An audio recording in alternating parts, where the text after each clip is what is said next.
ఆచార్య education YouTube channel. ఈరోజు మనం 7వ తరగతికి సంబంధించినటువంటి కవుల పరిచయానికి సంబంధించి తెలుసుకుందాం. మన కవుల పరిచయాలు, రచయితల పరిచయాలు, వారి యొక్క రాసినటువంటి రచనలు, వారికి సంబంధించినటువంటి బిరుదులకు సంబంధించి మనకు ఒక యూనిట్గా ఉంది. మన టెక్స్ట్ బుక్ను సంబంధించినటువంటి ఇన్ఫర్మేషన్ ముందు తెలుసుకుందాం. మనకు 7వ తరగతికి సంబంధించి తెలుగు వాచకానికి గల పేరు నవవసంతం 2, నవవసంతం 1 6వ తరగతి అనేటువంటిది గుర్తుంచుకోవాలి. తర్వాత దీంట్లో 7వ తరగతి విషయ సూచికకు సంబంధించినటువంటి మనకు ఈ 7వ తరగతిలో 12 పాఠ్యాంశాలు, అలాగే 5 ఉపవాచకానికి సంబంధించినటువంటి పాఠ్యాంశాలు ఉన్నాయి. ముందు ఈ పాఠ్యాంశాలు మనకు ఈ కవి రచయిత ఈ టేబుల్ని ఒకసారి మనం తెలుసుకుందాం. టేబుల్ తెలుసుకున్న తర్వాత మనం పాఠ్యాంశాల్లో కవులకు సంబంధించి మనం తెలుసుకుందాం. ముందుగా చదువు అనేటువంటి పాఠ్యాంశం కనుక తీసుకుంటే, చదువు అనేటువంటి పాఠ్యాంశము దీనికి సంబంధించి ఈ కవి కొరవి గోపరాజు చదువు అనేటువంటి పాఠ్యాంశాన్ని రచించింది. కొరవి గోపరాజు రచన చేశాడు. ఇతివృత్తం విద్యా ఆవశ్యకతకు సంబంధించినటువంటి, విద్యకు సంబంధించి విద్య అవసరము ఎంత గొప్పది, చదువు ఎంత గొప్పది అనేటువంటి పాఠ్యాంశాన్ని రచించింది కొరవి గోపరాజు కవి. మరి ఈ ప్రక్రియ దేనికి సంబంధించి అంటే ఒక కథాకావ్యానికి సంబంధించినటువంటిది. తర్వాత రెండోది నాయనమ్మ అనేటువంటి పాఠం.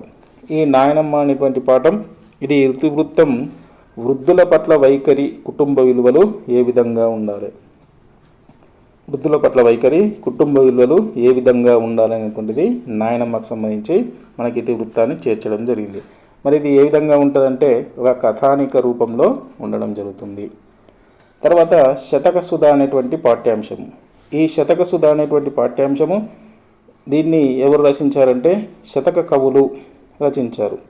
మరి ఈ శతకం ద్వారా ఏమి విద్యార్థుల్లో పెంపొందుతుందంటే ఇది ఇతివృత్తానికి సంబంధించి ఏది అంటే ఇది నైతిక విలువలకు సంబంధించినటువంటిది. మరి ఇది ఏ ప్రక్రియ అంటే శతక ప్రక్రియకు సంబంధించి. శతకం అంటే పద్యాలు ఉంటాయి దాంట్లో. ఓకే. తర్వాత అమ్మ జ్ఞాపకాలు అనేటువంటి పాఠ్యాంశం. మరి ఈ అమ్మ జ్ఞాపకాలు అనేటువంటి పాఠ్యాంశాన్ని ఎవరు రచించారు అంటే టి కృష్ణమూర్తి యాదవ్ రచించారు. అమ్మ జ్ఞాపకాలని టి కృష్ణమూర్తి యాదవ్ రచించాడు.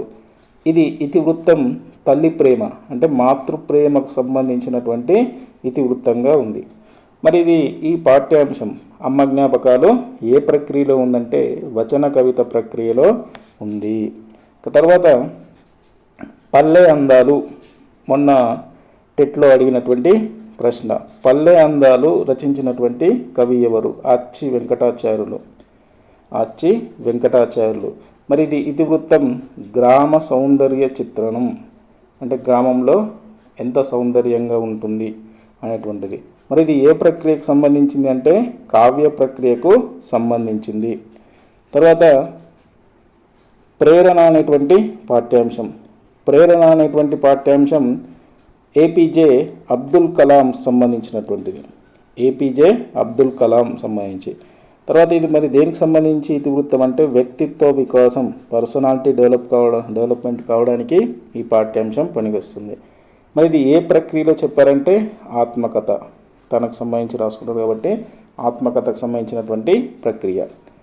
తర్వాత పాఠ్యం శిల్పి. ఈ శిల్పి అనేటువంటి పాఠ్యాంశాన్ని రచన చేసింది ఎవరు అంటే గుర్రం జాషువా. దీని యొక్క ఇతివృత్తం ఏంది? శిల్పికి సంబంధించినటువంటి కళా సౌందర్యం ఏ విధంగా ఉంటుంది అనేటువంటి అంశము. తర్వాత మరి ఇది ఏ ప్రక్రియకు సంబంధించిందంటే ఖండకావ్యానికి ప్రక్రియకు సంబంధించి. తర్వాత నెక్స్ట్ 8వ పాఠ్యాంశానికి సంబంధించి తీసుకుంటే 8వ పాఠము గ్రామంలోని వేడుకలు. ఈ గ్రామంలోని వేడుకలు, క్రీడా వినోదాలు అనేటువంటి పాఠ్యాంశాన్ని రచన చేసింది దేవులపల్లి రామానుజరావు. దీనికి సంబంధించినటువంటి ఇతివృత్తం సాంస్కృతిక విలువలు. ఇది ప్రక్రియ రేడియో ప్రసంగానికి సంబంధించినటువంటి అంశం. తర్వాత పాఠం ఏ కులం అనేటువంటి పాఠం. ఏ కులం అనేటువంటి పాఠాన్ని చెరబండరాజు రచన చేయడం జరిగింది. మరి ఇది ఏ ఇతివృత్తానికి సంబంధించిందంటే సామాజిక స్పృహకు సంబంధించినటువంటిది. మరి ఇది ప్రక్రియ ఏ ప్రక్రియలో ఉంది, ఏ కులం అనేటువంటి పాఠ్యాంశం గేయ ప్రక్రియలో ఉంది. తర్వాత సీత ఇష్టాలు అనేటువంటి పాఠ్యాంశం. సీత ఇష్టాలు అనేటువంటి పాఠ్యాంశం ఏ ఇతివృత్తాన్ని కలిగి ఉందంటే బాలికా విద్యకు సంబంధించినటువంటి ఇతివృత్తాన్ని కలిగి ఉంది.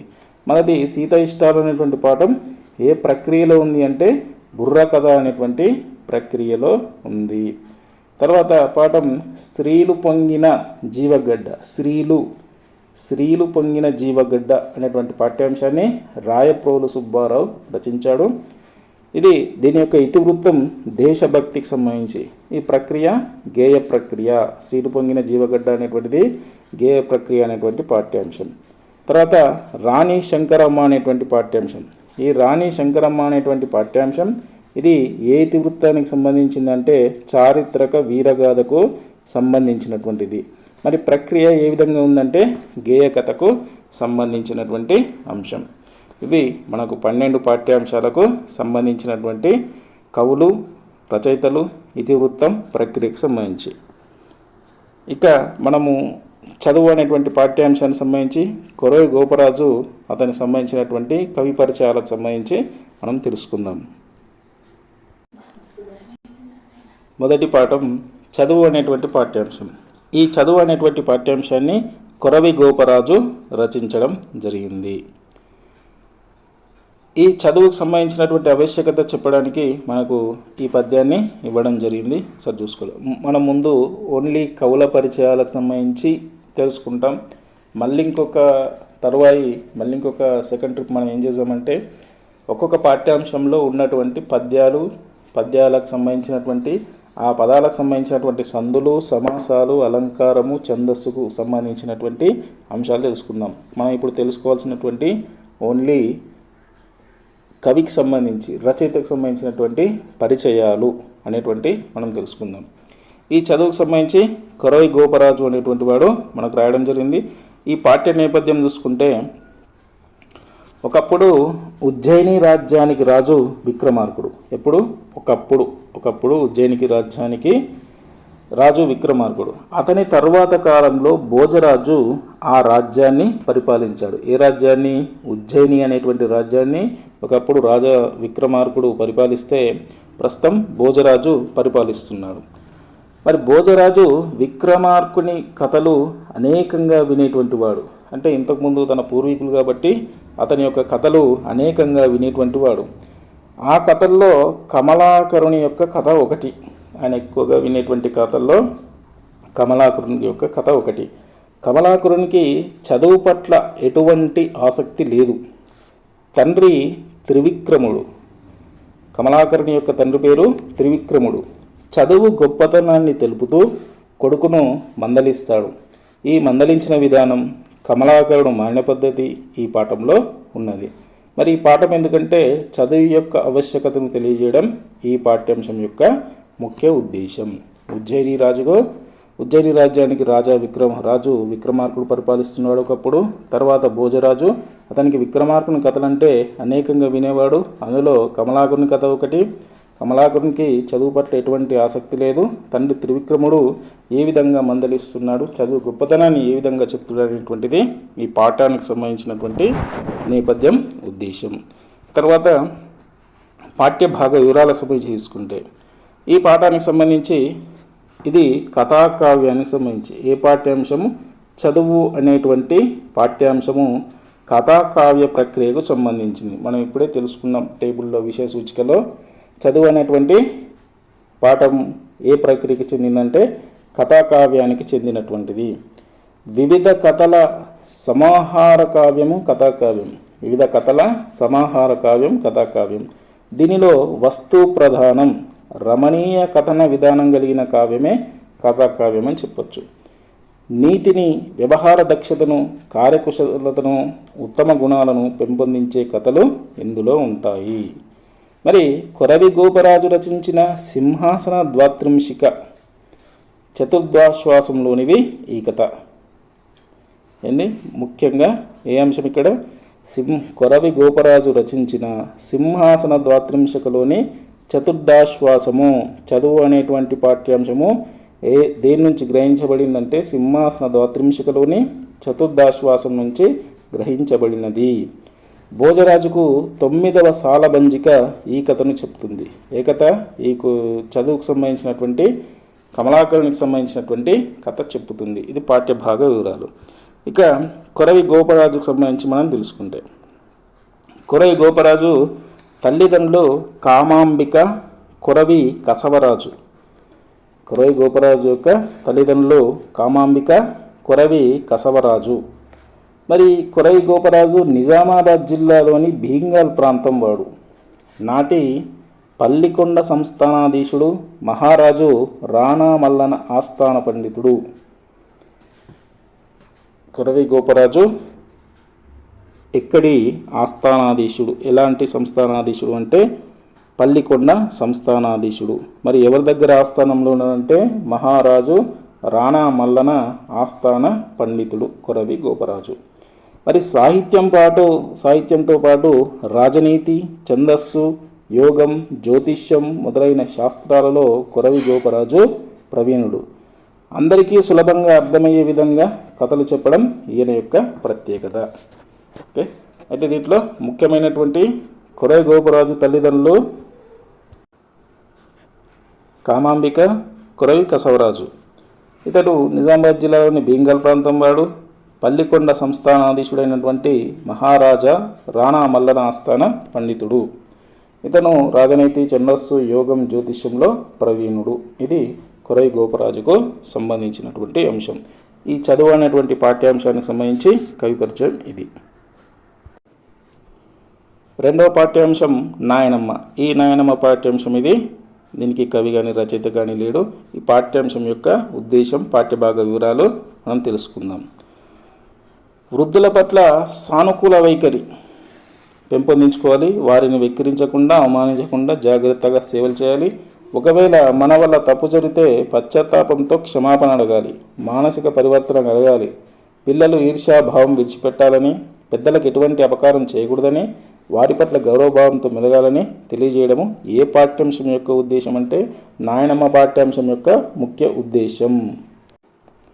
నాయనమ్మ పాఠ్యాంశానికి సంబంధించి పాఠ్యభాగ వివరాలు తీసుకుంటే, నాయనమ్మ పాఠ్యాంశం కథానిక ప్రక్రియకు సంబంధించింది.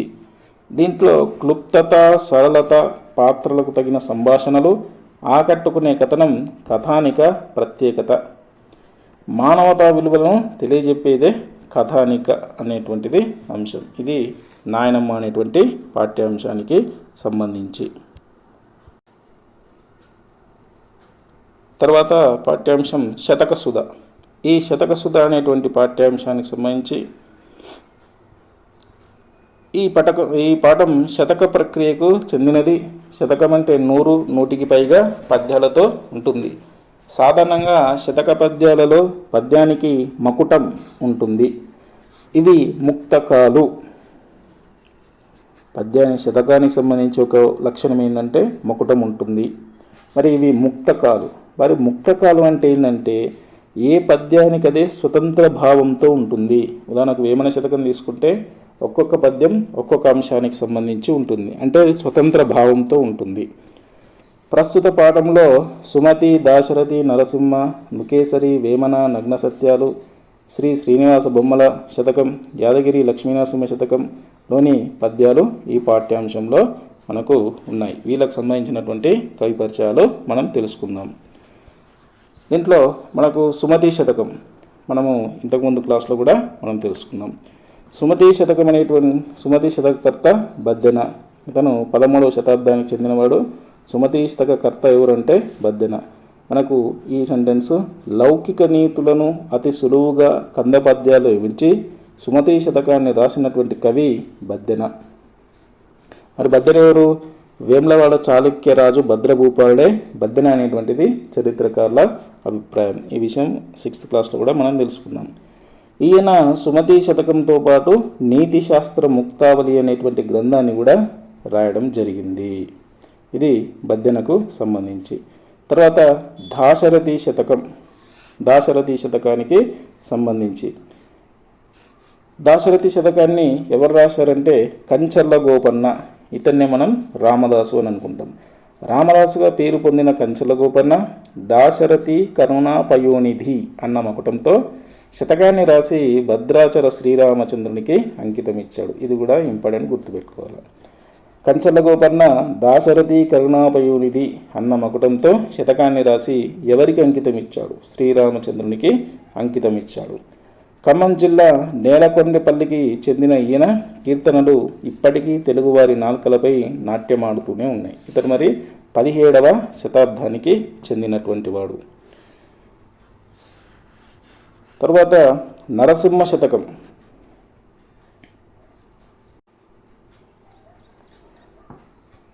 మరియు నరసింహ శతకం మరియు నుకేసరి శతకం, ఈ 2 శతకాలు రాసింది కాకుత్సం శేషప్ప కవి.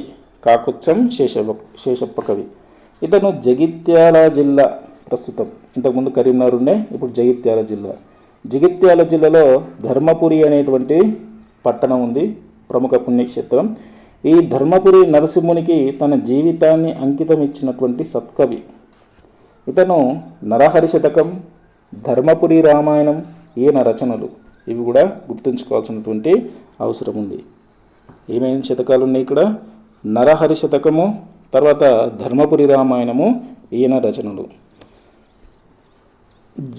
జన వ్యవహార నుడికారాలు, పదబంధాలు, లోకోక్తులను పద్య రూపంలో వ్యక్తీకరించిన నరసింహ శతకం ఈయనకు అమిత కీర్తిని తెచ్చిపెట్టింది. ఈయన రచించినటువంటి ఈ నరసింహ శతకం కానీ నుకేసరి శతకానికి సంబంధించి కానీ జనులు ఎక్కువగా మాట్లాడేటువంటి నుడికారాలు, పదబంధాలు, లోకోక్తులు ఏ ఉంటాయో అవి పద్య రూపంలో విమర్శించినటువంటి వాడు నరసింహ శతకకర్త కాకుత్సం శేషప్ప కవి. ఇతను 18వ శతాబ్దానికి చెందినవాడు. తర్వాత వేమన శతకం.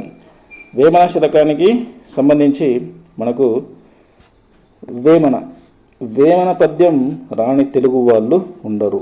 సహజ కవి అనేటువంటిది ఇతని యొక్క బిరుదు. సహజ కవిగా ప్రసిద్ధి పొంది కడప జిల్లాకు చెందిన ఈయన పద్యాలలో నీతి, లోకజ్ఞానం, మానవత విలువలు ఉంటాయి. వేమన శతకంలో ప్రధానంగా నీతి, లోకజ్ఞానం, తర్వాత మానవతా విలువలు ఉంటాయి. జన వ్యవహార శైలిలో తేలికైన ఉపమానాలతో పద్యాలు రచించడం వేమన ప్రత్యేకత. తేలికమైనటువంటి ఉపమానాలు అంటే ఏంటి? పోల్చడం. అలాంటి తేలికైనటువంటి ఉపమానాలతో పద్యాలు రచించడం ఎవరు ప్రత్యేకత? వేమన యొక్క ప్రత్యేకత. ఇది వేమన శతకానికి సంబంధించినటువంటి అంశం. ఇతను 17వ శతాబ్దానికి చెందినటువంటి వాడు. తర్వాత నగ్న సత్యాల శతకం. నగ్న సత్యాల శతకాన్ని ఎవరు రాశారంటే రావికంటి రామయ్య గుప్త రాయడం జరిగింది. ఈ రావికంటి రామయ్య గుప్తకు ఉన్నటువంటి బిరుదు కవిరత్న. రావికంటి రామయ్య గుప్తకు ఉన్నటువంటి బిరుదు కవిరత్న అనేటువంటి బిరుదు. ఇతను పెద్దపల్లి జిల్లాలోని మంథనికి చెందినటువంటి వాడు. పెద్దపల్లి జిల్లాలోని మందనికి చెందినటువంటి వాడు. మరి తను రాసినటువంటి శతకాలు ఏమేమి ఉన్నాయంటే రచనలు గౌతమేశ్వర శతకం, గౌతమేశ్వర శతకం, గీతామృతం, వరద గోదావరి ఈయన రచనలు. వరకవిగా మంత్రకూట వేమనగా ప్రసిద్ధుడు. మొన్న టెట్లో వచ్చినటువంటి బిట్టు ఏమొచ్చింది? వరకవిగా ప్రసిద్ధి చెందినటువంటి వారు ఎవరు? వరకవిగా రావికంటి రామయ్య గుప్త ప్రసిద్ధి చెందాడు. ఇంకా మంత్రకూట వేమనగా కూడా ప్రసిద్ధి చెందాడు. ఈ విధంగా ఇలాంటి చిన్న చిన్న అంశాలు కూడా చాలా గుర్తుపెట్టుకోవాల్సినటువంటి అవసరం ఉంటుంది.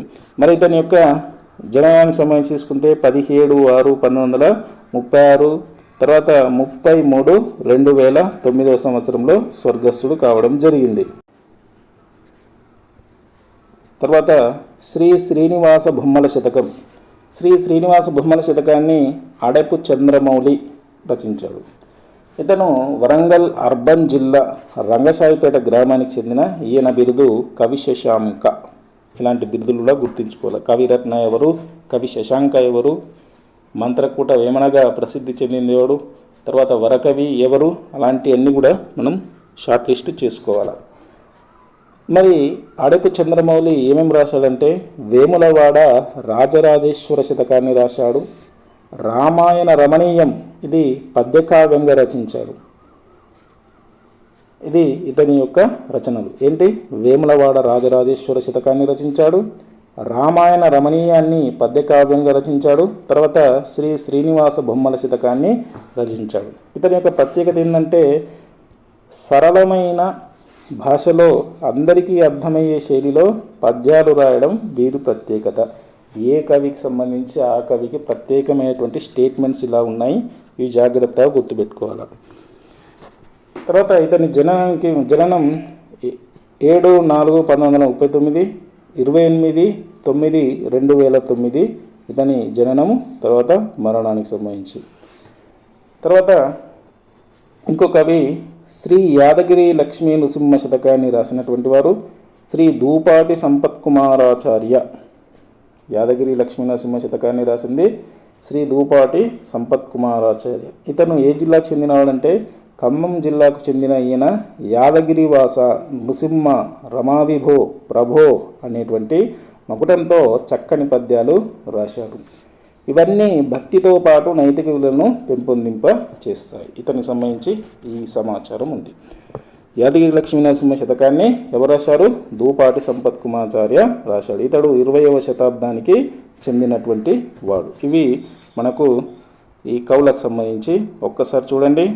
సుమతి శతకాన్ని బద్దెన రాశాడు, దాశరథి శతకాన్ని కంచల గోపన రాశాడు, తర్వాత నరసింహ శతకాన్ని నృగేశ్వరి శతకాన్ని కాకుత్సం శేషప్ప కవి రాశాడు, వేమన శతకాన్ని వేమన రాయడం జరిగింది, నగ్న సత్యాలు శతకం రావికంటి రామయ్య గుప్త రాయడం జరిగింది. తర్వాత శ్రీ శ్రీనివాస బొమ్మల శతకాన్ని అడపు చంద్రమౌళి, శ్రీ యాదగిరి లక్ష్మీ నృసింహ శతకాన్ని శ్రీ దూపటి సంపత్ కుమారాచార్య రచించడం జరిగింది. ఇది మనకు శతకానికి సంబంధించినటువంటి కవులకు సంబంధించి. తర్వాత పాఠ్యాంశం అమ్మ జ్ఞాపకాలు. అమ్మ జ్ఞాపకాలు ఎవరు రాశారు అంటే కృష్ణమూర్తి యాదవ్, టి కృష్ణమూర్తి యాదవ్ రచన చేయడం జరిగింది. ఇక పాఠ్యభాగ వివరాలకు సంబంధించి తీసుకుంటే ఈ పాఠం వచన కవిత ప్రక్రియకు సంబంధించింది. ఏ పాఠం? అమ్మ జ్ఞాపకాలు. అమ్మ జ్ఞాపకాలు అనేటువంటిది ఏ ప్రక్రియకు చెందినటువంటిదంటే వచన కవిత ప్రక్రియకు చెందినది. తెలుగులోనికి వచన కవిత ఆంగ్ల సాహిత్య ప్రభావంతో వచ్చింది. తెలుగులోనికి వచన కవిత ఎట్లా వచ్చింది? ఆంగ్ల సాహిత్య ప్రభావంతో వచ్చింది. ఆంగ్లంలో దీనిని ఫ్రీ వర్స్ అంటారు. ఫ్రీ వర్స్ అంటే ఏమిటి? ఫ్రీ వర్స్ అంటే ఏంటి? వచన కవిత అని చెప్పుకోవాలి. పద్యగేయాల్లో ఉండే ఛందస్సు మాత్రాగణాల నియమం లేకుండా స్వేచ్ఛగా భావయుక్తంగా వాక్యాలతో ఉంటుంది. దీనిని వచన కవితగా పిలుస్తున్నాం. ఇది వచన కవితకు సంబంధించి. మరి వచన కవిత అనేది ఆంగ్ల సాహిత్య ప్రభావంతో వచ్చింది. దీన్ని ఫ్రీ వర్స్ అని అంటున్నాం. ఓకే. ఇక ఈ పాఠం అమ్మ జ్ఞాపకాలు అనేటువంటి పాఠం కృష్ణమూర్తి యాదవ్ రచించిన శబ్నం అనేటువంటి కవితా సంపుటిలోనిది. టి కృష్ణమూర్తి యాదవ్ దేని నుంచి రచించినటువంటి కవితా సంపుటి? శబ్నం అనేటువంటి కవితా సంపుటిలోనిది. ఇక మనము ఇతని గురించి తెలుసుకుందాం. సామాన్యుని ఉచ్ఛ్వాస నిశ్వాసాలను అక్షరాల్లోకి పొదిగి సామాన్య ప్రజల భాషలో కవిత్వం రచించిన కవి టి కృష్ణమూర్తి యాదవ్. ఈ సెంటెన్స్ని గుర్తుంచుకోవాలి. సామాన్యుని ఉచ్ఛ్వాస నిశ్వాసాలను అక్షరాల్లో పొదిగి సామాన్య ప్రజల భాషలో కవిత్వం రచించినటువంటి కవి టి కృష్ణమూర్తి యాదవ్. వరంగల్ అర్బన్ జిల్లా భీమదేవరపల్లి మండలం కొత్తపల్లి గ్రామానికి చెందిన ఈయన తెలంగాణ భాషలో యాసలో వచన కవిత్వం రాసిన కవుల్లో ఒకడు. తన తొలి కవితా సంపుటి తొక్కుడు బండ. టి కృష్ణమూర్తి యాదవ్ తొలి కవితా సంపుటి ఏంది అంటే తొక్కుడు బండ. అప్పుడు సాహిత్య క్షేత్రంలో ప్రవేశించాడు. తర్వాత రెండవది ఏంటంటే శబ్నం. ఇది రెండవ కవితా సంపుటి. మరి గ్రామీణ జీవితానుభవాలు, మధ్యతరగతి జీవన చిత్రాలను తన కవిత్వంలో చొప్పించినటువంటి వ్యక్తి టి కృష్ణమూర్తి యాదవ్. సరళమైన వచనాభివ్యక్తి, నిరాడంబరమైన శైలి కృష్ణమూర్తి యాదవ్ ప్రత్యేకత. కృష్ణమూర్తి యాదవ్ వరంగల్ జిల్లా అర్బన్ జిల్లా భీమదేవరపల్లి మండలం కొత్తపల్లి గ్రామానికి చెందినటువంటి వాడు. తెలంగాణ భాషలో యాసలో వచన కవిత్వం రాసిన కవులలో ఒకడు. తర్వాత తన తొలి కవితా సంపుటి తొక్కుడు బండ. రెండవది శబ్దం. ఈ శబ్దం నుంచే మనకు అమ్మ జ్ఞాపకాలు అనేటువంటి పాఠ్యాంశం రావడం జరిగింది. తర్వాత పాఠ్యాంశం పల్లె అందాలు. ఈ పల్లె అందాలను ఆచి వెంకటాచార్యులు రచన చేయడం జరిగింది. ఈ పాఠం కావ్య ప్రక్రియకు చెందినది. పల్లె అందాలు అనేటువంటి పాఠం ఏ ప్రక్రియకు చెందినంటే కావ్య ప్రక్రియకు చెందినది. దీనిలో గ్రామీణ సౌందర్యం చిత్రంతో పాటు పల్లె సోయగాన్ని కవి వర్ణించడం జరిగింది. మరి ఈ పాఠం ఆచి వెంకటాచార్యులు రచించిన మా ఊరు అనేటువంటి లఘు కావ్యంలోనిది. ఇది గుర్తుంచుకోవాలి. పల్లె అందాలు అనేటువంటి పాఠ్యాంశం ఆచి వెంకటాచార్యులు రచించినటువంటి ఏ కావ్యంలోనిది? మా ఊరు అనేటువంటి లఘు కావ్యంలోనిది. ఇది మనకు పల్లె అందాలకు సంబంధించి. మరి పల్లె అందాలు పాఠ్యాంశాన్ని ఎవరు రచించారని మొన్న టెట్లో వస్తే ఆచి వెంకటాచార్యులు. ఇతని యొక్క జననం 1914, ఇతని యొక్క మరణం 1985. రమణీయ భావాలతో కమనీయ కవితలు రచించిన కవి శిఖామణి ఆచి వెంకటాచార్యులు. నేటి రాజన్న సిరిసిల్ల జిల్లా ముస్తాబాద్ మండలం ఆవునూరు గ్రామంలో జన్మించాడు. ఆండాల్ బుర్రకథ, రాగమాల, మా ఊరు ఈయన రచించినటువంటి రచనలు. పండితాంశంలో జన్మించిన ఈయన రాసిన పాటలు, హారతులు, పద్యాలు ఇప్పటికీ ప్రజల నాలుకలపై నాట్యమాడుతూనే ఉన్నాయి. ఇది ఈయనకు సంబంధించినటువంటి స్పెషల్స్ ఏమున్నాయి? రమణీయ భావాలతో కమనీయ కవితలు రచించినటువంటి కవి శిఖామణి అనేటువంటి బిరుదు ఆచి వెంకటాచార్యులకు ఉన్నది. ఇతను ఎక్కడివాడు అంటే రాజన్న సిరిసిల్ల జిల్లా ముస్తాబాద్ మండలం ఆవునూరు గ్రామంలో జన్మించాడు. ఇతను రాసింది స్పెషల్ ఏంది? ఆండాళ్ళు బుర్రకథ, రాగమాల, మా ఊరు అనేటువంటి లఘు అనేటువంటి తెలుసుకున్నాం. లఘు కావ్యం అనేటువంటి తెలుసుకున్నాం. అది ఏకశ్వాస ప్రబంధం. మా ఊరు అనేటువంటిది ఏకశ్వాస ప్రబంధం. ఇవి ఇతనికి సంబంధించినటువంటి అంశాలు. తర్వాత పాఠ్యాంశం ప్రేరణ. ప్రేరణ ఎవరు రాశారంటే ఏపీజే అబ్దుల్ కలాం రాయడం జరిగింది. ఈ పాఠ్య భాగానికి సంబంధించి ఈ పాఠం ఆత్మకథ ప్రక్రియకు చెందినది. ప్రేరణ అనేటువంటి పాఠ్యాంశం ఆత్మకథ ప్రక్రియకు చెందింది. ఒక వ్యక్తి తన జీవిత విశేషాన్ని తానే గ్రంథస్థం చేసుకుంటే అది ఆత్మకథ. ఆత్మకథ అంటే ఏంది? తన జీవిత విశేషాన్ని తానే గ్రంథస్థం చేసుకుంటే అది ఆత్మకథ అవుతుంది. ఆత్మకథనే మనం ఇంకా ఏమంటామంటే స్వీయ చరిత్ర అని కూడా అంటారు. ఇందులో సమకాలీన విశేషాలు ప్రతిబింబిస్తాయి. రచయిత అనుభవాలే కాక ఆ కాలం నాటి సాంఘిక, ఆర్థిక, రాజకీయ పరిస్థితులు కూడా తెలుస్తాయి. ఇతరులకు ప్రేరణ కలిగిస్తాయి. ఇది ఏ విధంగా ఉంటుంది? ఉత్తమ పురుషలో ఉంటుంది. ఆత్మకథ స్వగతాలు ఉత్తమ పురుష కథనంలో ఉండడం జరుగుతుంది. ఇక ఈ పాఠ్యభాగం అవుల్ పకీర్ జైనాలాబుద్దీన్ అబ్దుల్ కలాం, అరుణ్ తివారీ గారితో కలిసి రాసిన ఒక విజేత ఆత్మకథలోనిది. ప్రేరణ అనేటువంటి పాఠ్యాంశం దేనిలోనిదంటే ఒక విజేత ఆత్మకథలోనిది. ప్రేరణ అనేటువంటి పాఠ్యాంశానికి సంబంధించి ఎవరెవరు పాఠ్యభాగ రచయితలు అంటే వీళ్ళిద్దరిని తీసుకోవచ్చు. విజేత ఆత్మకథ ఎవరు రచించారు అంటే అవుల్ పకీర్ జైనాలాబుద్దీన్ అబ్దుల్ కలాం, అరుణ్ తివారీ గారి ఇద్దరి సమిష్టితోని ఈ ఒక విజేత ఆత్మకథ అనేటువంటిది రాయడం జరిగింది. ఇది మనకు ఈ పాఠ్యాంశానికి సంబంధించి. ఇక రచయితకు సంబంధించి మనం తెలుసుకుందాం. ఏపీజే అబ్దుల్ కలాం అని పిలిచే డాక్టర్ అవుల్ పకీర్ జైనాలాబుద్దీన్ అబ్దుల్ కలాం తమిళనాడులోని రామేశ్వరం దగ్గర ఉన్న ధనుష్కోడిలో పుట్టాడు.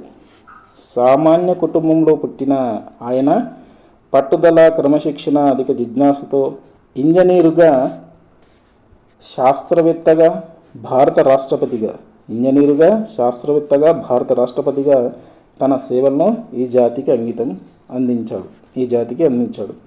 ఒక విజేత ఆత్మకథ ignited minds, the wings of fire and autobiography వంటి రచనలు చేయడం జరిగింది. శాస్త్ర రంగంలో విశేష కృషి చేసినందుకు గాను పద్మభూషణ్, పద్మవిభూషణ్తో పాటు దేశ అత్యున్నత పురస్కారం భారతరత్నతో భారత ప్రభుత్వం సత్కరించింది. దేశ విదేశాల్లోని విశ్వవిద్యాలయాలు గౌరవ డాక్టరేట్లు ఆయనకు గౌరవించాయి. మరి ఇందులో క్వశ్చన్స్ మనకి ఈ విధంగా వేయచ్చు. ఆయన ఆత్మకథ ఒక విజేత ఆత్మకథ అని. తర్వాత శాస్త్ర రంగంలో విశేష కృషి చేసినందుకు గాను అతనికి వచ్చినటువంటి బిరుదులు పద్మశ్రీ, పద్మభూషణ్, పద్మవిభూషణ్, తర్వాత భారతరత్న. ఇట్లా మనకు నాలుగు ఆప్షన్లు ఒక్కొక్క దాంట్లో మనకిస్తే దాంట్లో మనకు వచ్చినటువంటి పద్మభూషణ్, పద్మవిభూషణ్, భారతరత్న, పద్మశ్రీ రాలేదు. ఈ విధంగా అంటే అత్యున్నతమైనటువంటి పురస్కారాలు ఇవ్వడం జరిగింది. ఈ 3 పురస్కారాలు గుర్తుంచుకోవాలి. ఎక్కడ పుట్టాడంటే ధనుష్కోటిలో పుట్టడం జరిగింది. తమిళనాడు రాష్ట్రంలో రామేశ్వరం దగ్గర ధనుష్కోటిలో పుట్టడం జరిగింది. 15/10/1931లో జన్మిస్తే 27/7/2015లో మరణించడం జరిగింది. తర్వాత పాఠ్యాంశం శిల్పి. ఈ శిల్పి అనేటువంటి పాఠ్యాంశాన్ని గుర్రం జాషువా రచించడం జరిగింది. గుర్రం జాషువాకు సంబంధించినటువంటి ఈ పాఠ్యభాగ వివరాలు తెలుసుకుందాం. శిల్పి అనేటువంటి పాఠ్యాంశం ఖండకావ్య ప్రక్రియకు చెందినది. శిల్పి అనేటువంటి పాఠ్యాంశం ఖండ కావ్య ప్రక్రియకు చెందినది. వస్తు వైవిధ్యం కలిగిన ఖండికలతో కూడి ఉన్నటువంటి కావ్యమే ఖండకావ్యం. అంటే వస్తు వైవిధ్యం, రచించేటువంటి రచనలో వైవిధ్యం ఉంటేనే దాన్ని ఖండకావ్య ప్రక్రియకు సంబంధించినటువంటిది. గుర్రం జాషువా రచించిన ఖండకావ్యం మొదటి భాగంలోనిది ఈ పాఠం. ఖండకావ్యంలోని మొదటి భాగంలోనిది ఈ శిల్పి అనేటువంటి పాఠ్యాంశం. ఇక కవి గురించి మనం తెలుసుకుందాం. మొన్నటిలో వచ్చినటువంటిది మాతలకు మాత సకల సంపత్సమేత అన్నది ఎవరు? గుర్రం జాషువా. అంటూ భరతమాత గొప్పదనాన్ని చాటిన కవి ఎవరు అంటే గుర్రం జాషువా. మరి ఈయన ఎక్కడ జన్మించాడు? గుంటూరు జిల్లా వినుకొండ గ్రామంలో జన్మించడం జరిగింది. ఇతని రచనల్లో అనువనువున తెలుగుదనం గుబాలింపజేసిన జాషువా గబ్బిలం, పిరదౌసి, ముంతాజ్ మహల్, నేతాజీ, బాపూజీ, క్రీస్తు చరిత్ర, నా కథ, స్వప్నకథ, కొత్తలోకము, ఖండకావ్యాలు మొదలైనటువంటి రచనలు చేశాడు. కొత్తలోకము అనేటువంటి రచన ఎవరిదనేది కూడా మొన్న టెట్లో ఒక సెషన్లో అడగడం జరిగింది. స్వప్నకథ అయినా కొత్తలోకమైనా ఇవన్నీ కూడా గుర్రం జాషువా రచించినటువంటి రచనలు. మరి ఈయన రచనలు ఎట్లా ఉంటాయంటే సరళంగా ఉంటాయి, వర్ణనలు కళ్ళకు కట్టినట్లు ఉంటాయి. ఇతనికి సంబంధించినటువంటి కవి కోకిల, కవితా విశారద, కళాప్రపూర్ణ, పద్మభూషణ్, నవయుగ కవి చక్రవర్తి, మధుర శ్రీనాథ మొదలైనవి జాషువా బిరుదులు. సామాజిక సమస్యలను ఛేదించడానికి పద్యాన్ని ఆయుధంగా ఎన్నుకున్నటువంటి వాడు గుర్రం జాషువా. ఇతని బిరుదులు గమనించాలా: కవి కోకిల, కవితా విశారద, కళాప్రపూర్ణ, పద్మభూషణ్, నవయుగ కవి చక్రవర్తి. పద్మభూషణ్, విభూషణ్ కాదు, పద్మభూషణ్. తర్వాత మధుర శ్రీనాథ. ఇవి ఇతనికి ఉన్నటువంటి బిరుదులు. రాసినటువంటి ఈ అంశాలు కూడా మనం గుర్తుంచుకోవాల్సినటువంటి అవసరం ఉంటుంది. ఒక పుస్తకం ఇచ్చి ఈ పుస్తకము ఎవరు రచించారు అంటే వారికి సంబంధించినటువంటి విషయాలు తెలియజేయాలి. తర్వాత ఇతని యొక్క జనన కాలము 28/9/1895, మరణము 24/7/1971 సంబంధించి ఇతనికి సంబంధించినటువంటి పరిచయం. తర్వాత పాఠ్యాంశం గ్రామాలలోని వేడుకలు, క్రీడా వినోదాలు. ఈ పాఠ్యాంశాన్ని దేవులపల్లి రామానుజారావు రచించడం జరిగింది. ఈ పాఠ్యభాగ వివరాలకు సంబంధించి తెలుసుకుంటే ఈ పాఠ్యాంశం రేడియో ప్రసంగానికి చెందినది. సిద్ధం చేసుకున్న వ్యాసం రేడియో ద్వారా ప్రసారం చేయబడుతుంది. అంటే వ్యాసాన్ని ముందుగానే సిద్ధం చేసుకొని తర్వాత రేడియో ప్రసారాన్ని చేయడం జరుగుతుంది. ఇది విషయ క్లుప్తత, సరళత రేడియో ప్రసంగ లక్షణాలు. గ్రామాలలో జరిగే వివిధ వేడుకలు, క్రీడా వినోదాల గురించి దేవులపల్లి రామానుజారావు తన ప్రసంగంలో వివరించడం జరిగింది. మరి ఈ పాఠ్యాంశం ప్రక్రియ రేడియో ప్రసంగానికి సంబంధించినది.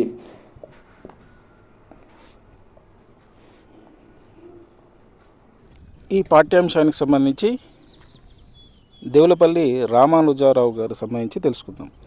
ఆంధ్ర సాహిత్య సాంస్కృతిక ఉద్యమ నిర్మాతల్లో ఒకరు. జాతీయ పునరుజ్జీవ మహోద్యమ కార్యకర్త. తెలంగాణ ప్రజలు గర్వించదగ్గ రచయిత దేవులపల్లి రామానుజారావు. వరంగల్ అర్బన్ జిల్లాలోని దేశాయిపేట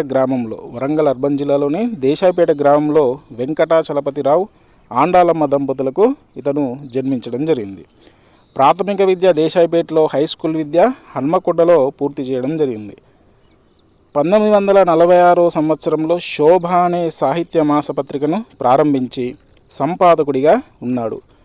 గోల్కొండ పత్రికను కూడా కొంతకాలం నడిపించాడు. పచ్చతోరణం, సారస్వత నవనీతం, తెనుగు సాహితీ, వేగుచుక్కలు, తెలంగాణ జాతీయోద్యమాలు మొదలైనవి ఈయన యొక్క రచనలు. 10 సంవత్సరాల జ్ఞాపకాలు అనేది ఈయన యొక్క ఆత్మకథ. ఇతను ఆంధ్ర సారస్వత పరిషత్తుకు, ఆంధ్రప్రదేశ్ సాహిత్య అకాడమీకి అధ్యక్షుడిగా, తర్వాత రాజ్యసభ సభ్యుడిగా విశేష సేవలు అందించడం జరిగింది. ఇతని యొక్క జననం 25/8/1917, మరణం 8/6/1993. ఈయనకు సంబంధించినటువంటి ప్రశ్న ఏ విధంగా వస్తుంది అంటే, మనకు స్పెషల్గా ఈ సెంటెన్స్ సంబంధించినటువంటిది గుర్తుంచుకోవాలా, ఇది కూడా చాలా ఇంపార్టెంట్. తర్వాత శోభ అనేటువంటి దేవులపల్లి రామానుజారావు నడిపినటువంటి పత్రిక ఏ పత్రిక అంటే శోభ అనేటువంటి పత్రిక. శోభ అనేటువంటి పత్రిక 1946 సంవత్సరంలో ప్రారంభించారు. శోభ అనేటువంటి పత్రిక ఏ పత్రిక, మాసపత్రికనా, వారపత్రికనా, దినపత్రికనా అనేది అడుగుతారు. శోభ అనేటువంటిది మాసపత్రిక. ఈ విధంగా ఇవి అంశాలు. తర్వాత దీంట్లో గోల్కొండ పత్రికను కూడా కొంతకాలం నడిపించినటువంటి వాడు. తర్వాత పచ్చతోరణం, సారస్వత నవనీతం మొన్న ఉన్నటువంటి టెట్లో రావడం జరిగింది. సారస్వత నవనీతాన్ని ఎవరు రచించారు? దేవులపల్లి రామానుజారావు. ఇక తర్వాత తెనుగు సాహితీ, వేగుచుక్కలు ఇవన్నీ కూడా తెలంగాణ జాతీయోద్యమాలు ఈయన యొక్క రచనలు. ఇది కూడా చాలా ఇంపార్టెంట్, తెలంగాణ జాతీయోద్యమాలు. ఇంకా ఈయన యొక్క ఆత్మకథ తీసుకుంటే 10 సంవత్సరాల జ్ఞాపకాలు. ఇవి ఈయనకు సంబంధించినటువంటి ముఖ్యమైనటువంటి అంశాలు. తర్వాత పాఠ్యాంశం ఏ కులానికి సంబంధించినటువంటిది. ఈ ఏ కులం అనేటువంటి పాఠ్యాంశం చెరబండరాజు రచన చేయడం జరిగింది. ఈ పాఠ్యభాగానికి సంబంధించినటువంటి వివరాలు తీసుకుంటే, ఈ పాఠం గేయ ప్రక్రియకు చెందినది. ఇది మాత్రా ఛందస్సులో ఉంటుంది. రాగయుక్తంగా పాడుకోవడానికి వీలుగా ఉంటుంది. ప్రస్తుత పాఠ్యభాగం చెరబండరాజు రచించిన జన్మ హక్కు అనేటువంటి కవితా సంపుటిలోనిది ఈ పాఠం. ఏ పాఠం? ఏ కులం అనేటువంటి పాఠ్యాంశం జన్మ హక్కు అనేటువంటి కవితా సంపుటిలోనిది. ఇది ఎవరు రచించారంటే చెరబండరాజు రచించడం జరిగింది. ఆయనకు సంబంధించినటువంటి మనము కవి పరిచయాన్ని చూద్దాం. చెరబండరాజు అసలు పేరు బద్దం భాస్కర్ రెడ్డి. ఇతడు మేడ్చల్ జిల్లాలోని అంకుశాపురం ఇతని సొంత ఊరు. ఈయన ఉపాధ్యాయుడిగా పని చేయడం జరిగింది. 1965 సంవత్సరంలో దిగంబర కవిగా మొదలై, ఎప్పుడు 1965 సంవత్సరంలో దిగంబర కవిగా మొదలైనటువంటి వాడు చెరబండరాజు. 1970 తర్వాత విప్లవ గేయాలు, కథలు, నవలలు రాయడం జరిగింది. గమ్యం, ముట్టడి, పల్లవి ఇతని కవితా సంకలనాలు. గమ్యము, ముట్టడి, పల్లవి ఇవి ఏమిటి అని అడిగితే ఇవి కవితా సంకలనాలు అని చెప్పాలి. తర్వాత కత్తిపాట ఇతని పాటల సంకలనం. కత్తిపాట అనేటువంటిది కూడా మొన్న టెట్లో రావడం జరిగింది. చెరబండరాజు రచించినటువంటి కత్తిపాటలు దేనికి సంబంధించింది? ఇది పాటల సంకలనం. ఇది విప్లవ రచయితల సంఘం వ్యవస్థాపక సభ్యుడు. తెలుగు కవిత్వం పదునైన వ్యక్తీకరణకు, మొక్కవోని దీక్షకు, ధిక్కార స్వరానికి ప్రతీక చెరబండరాజు. ఇది చెరబండరాజుకు సంబంధించి. చెరబండరాజు అసలు పేరు బద్దం భాస్కర్ రెడ్డి. ఇతను మేడ్చల్ జిల్లా అంకుశాపురం ఇతని సొంత ఊరు. ఇతను ఉపాధ్యాయుడిగా పనిచేశాడు. 1965 సంవత్సరంలో దిగంబర కవిగా మొదలై 1970 తర్వాత విప్లవ గేయాలు, కథలు, నవలలు రాయడం జరిగింది. మరి ఇతను రాసిన గమ్యం, ముట్టడి, పల్లవి అనేటువంటిది కవితా సంకలనాలు. కత్తిపాట అనేది తీసుకుంటే ఇతని పాటల సంకలనం. ఈ విధంగా ఇది చెరబండరాజుకు సంబంధించి. మరి ఇతను 3వ నెల 1944లో జన్మించి 2వ తేదీ 7వ నెల 1982లో మరణించడం జరిగింది. ఇది చెరబండరాజుకు సంబంధించి. తర్వాత పాఠ్యాంశం సీత ఇష్టాలు. సీత ఇష్టాలు అనే దానికి సంబంధించినటువంటి కవి రచన, కవులు కానీ రచయితలు ఎవరు లేరు. దీనికి సంబంధించినటువంటి ఈ పాఠం ఉద్దేశం, దీని యొక్క వివరాలు ఏందని తెలుసుకుందాం. ఆడపిల్లల పట్ల వివక్ష లేకుండా ప్రోత్సహిస్తే అన్ని రంగాల్లో రాణిస్తారు. స్త్రీ విద్య కుటుంబానికే కాక ప్రపంచానికి వెలుగుని ఇస్తుంది అని చెప్పడం ఈ పాఠం ఉద్దేశం. ఇది గుర్తుంచుకోవాలి. తర్వాత జానపద కళ రూపాల పట్ల అభిరుచి, పెంచుకొని ఆదరించాలని, బుర్రకథ వంటి కళారూపాల వలన ప్రయోజనాలు ఉన్నాయని తెలియజేయడం ఈ పాఠం ఉద్దేశం. ఈ పాఠ్యభాగ వివరాలకు సంబంధించి చూసుకుంటే ఈ పాఠం బుర్రకథ ప్రక్రియకు చెందింది. ఏ పాఠం? సీత ఇష్టాలు అనేటువంటి పాఠం ఏ ప్రక్రియకు చెందిందంటే బుర్రకథ ప్రక్రియకు చెందింది. జానపద కళారూపాల్లో బుర్రకథ అనేటువంటిది కూడా ఒకటి. ఇందులో ఒక కథకుడు, ఇద్దరు వంత పాడేవాళ్ళు ఉంటారు. వచన గేయ రూపంలో కథను చదువుతూ అభినయం చేస్తూ ప్రేక్షకులను రంజింపజేసేది బుర్రకథ అని చెప్పవచ్చు. ఇది సీత ఇష్టాలకు సంబంధించినటువంటిది. ఈ ప్రక్రియ బుర్రకథకు సంబంధించినటువంటి అంశం. తర్వాత పాఠ్యాంశం శ్రీలు పొంగిన జీవగడ్డ. దీన్ని రాయప్రోలు సుబ్బారావు రచించడం జరిగింది. ఈ పాఠ్యభాగ వివరాలు తెలుసుకుంటే ఈ పాఠం గేయ ప్రక్రియకు చెందినది. శ్రీలు పొంగిన జీవగడ్డ అనేటువంటి పాఠ్యాంశం గేయ ప్రక్రియకు చెందినది. ఇది మాత్రా ఛందస్సులో రాగయుక్తంగా పాడుకోవడానికి వీలుగా ఉంటుంది. ఈ గేయం రాయప్రోలు సుబ్బారావు రచించడం జరిగింది.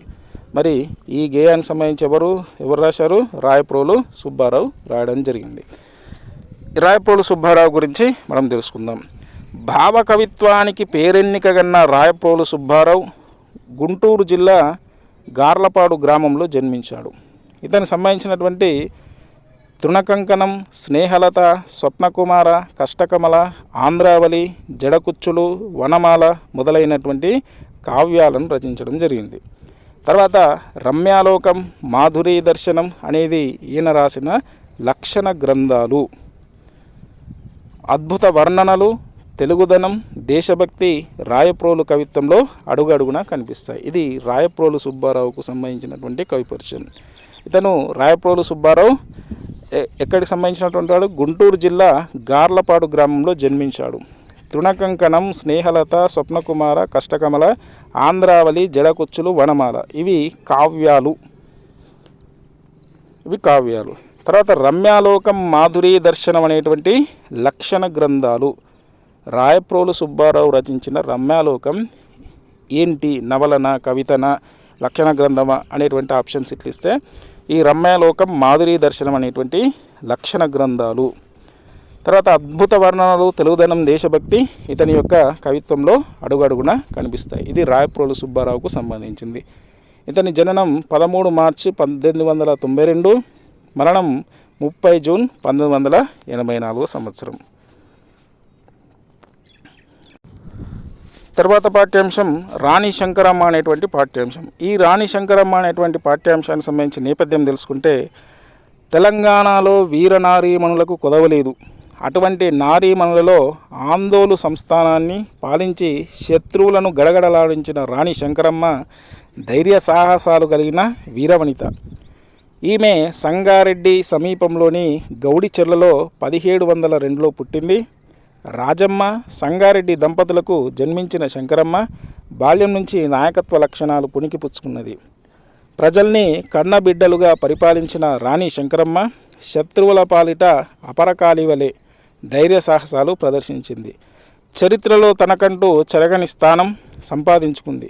మెదకు ప్రాంతాన్ని చరితార్థం చేసిన రాణి శంకరమ్మ గురించి ఈ పాఠం తెలియజేస్తుంది. మరి రాణి శంకరమ్మ ఎక్కడ పుట్టింది అంటే సంగారెడ్డిలోని గౌడిచెర్లలో 1702లో పుట్టింది. ఈమె యొక్క తల్లిదండ్రులు ఎవరంటే రాజమ్మ, సంగారెడ్డి. ఓకే, ఈ విధంగా పరిపాలన చేయడం జరిగింది. ఎక్కడ? మెదకు ప్రాంతాన్ని చరితార్థం చేసింది రాణి శంకరమ్మ. ఇక పాఠ్యభాగ వివరాలకు వెళ్తే ఈ రాణి శంకరమ్మ అనేటువంటి పాఠ్యాంశం ఇది గేయ కథా ప్రక్రియకు చెందినది. అంటే గేయ రూపకంలో ఉన్నటువంటిది. కథను గేయ రూపంలో చెబితే గేయ కథ అంటారు. గేయ కథ అంటారు. లయాత్మకంగా పాడుకోవడానికి వీలుగా ఉంటుంది.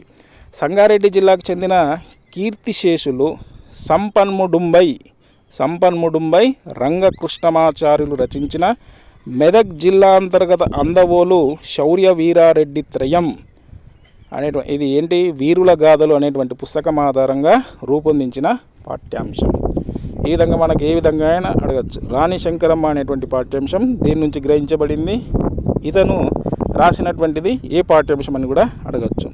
మరి ఏంది? సంగారెడ్డి జిల్లాకు చెందిన కీర్తిశేషులు సంపన్ముడుంబై రంగకృష్ణమాచార్ రచించిన మెదక్ జిల్లా అంతర్గత అందవోలు శౌర్య వీరారెడ్డి త్రయం అనేటువంటి వీరుల గాథల పుస్తకం ఆధారంగా రూపొందించినటువంటి పాఠ్యాంశం. ఇది రాణి శంకరమ్మకు సంబంధించి.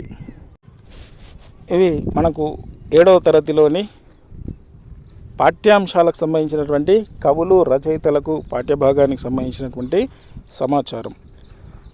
మనకు date, examination date, DSC examination date ఇంకా పోస్ట్ పండే ఇంకా సమయం ఉంటే పాఠ్యాంశాల్లోకి వెళ్ళి పాఠ్యాంశంలో ఉన్నటువంటి ఇంకా ఏమైనా ప్రత్యేకంగా సందులు, అలంకారాలు, ఛందస్సులు ఇంకా ఏమైనా ఉన్నాయా వాటికి సంబంధించి తెలుసుకుందాం. పాఠ్య విషయాలకు సంబంధించినటువంటి భావనలు తెలుసుకుందాం.